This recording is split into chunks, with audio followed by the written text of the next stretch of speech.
Indian आर्मीतले major Rohit बचवाला जेव्हा सुट्टीमुळे घरी हैदराबादला जाण्यासाठी निघाले, तेव्हा झाशी रेल्वे स्टेशनवर ते जेव्हा पोहोचले, तेव्हा त्यांना एक गर्भवती महिला व्हीलचेअरवरून खाली पडलेली दिसली, जिला प्रसूती वेदना होत होत्या.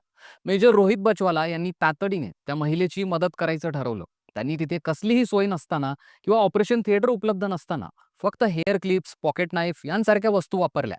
त्यांच्या जवळ असणाऱ्या धोतीच्या मदतीने त्यांनी आडोसा केला आणि स्टेशनवरच्या महिला कर्मचाऱ्यांच्या मदतीने त्या महिलेची डिलिव्हरी केली. त्या प्रसूतीनंतर त्या महिलेने एका गोंडस मुलीला जन्म दिला. मेजर यांना मेडिकल एक्सपिरियन्स होता, कारण ते इंडियन आर्मीमध्ये डॉक्टरच आहेत आणि सध्या झाशी इथल्या लष्करी हॉस्पिटलमध्ये त्यांचं पोस्टिंग आहे. एका तरुण लष्करी डॉक्टरने कमीत कमी गोष्टी स्वतःजवळ असतानाही आपलं स्किल्स वापरून सुरक्षितपणे त्या महिलेची कशी डिलिव्हरी केली हे पाहून लोक थक्क झाले होते. त्यांच्या धाडसामुळे सगळीकडे त्यांचं कौतुक केलं गेलं, पण त्यांची जास्त चर्चा तेव्हा झाली जेव्हा स्वतः लष्कर प्रमुखांनी मेजर बचवाला यांचं कौतुक केलं.